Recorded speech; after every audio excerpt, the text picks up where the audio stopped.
பிரபஞ்ச சக்தியே, என் வேதனை உனக்கு புரியவில்லையா? என்னை மட்டும் ஏன் இப்படி படைத்தாய்?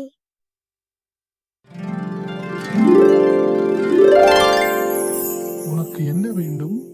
சமமான கைகளா, இல்லை 1,00,00,000 ரூபாய் பணமா?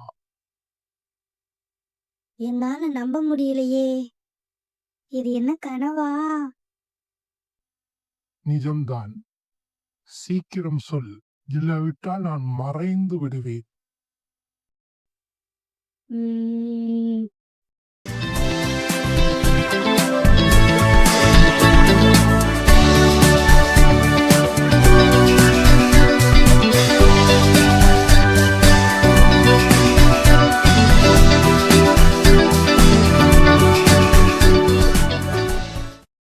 சமமான கைகள்.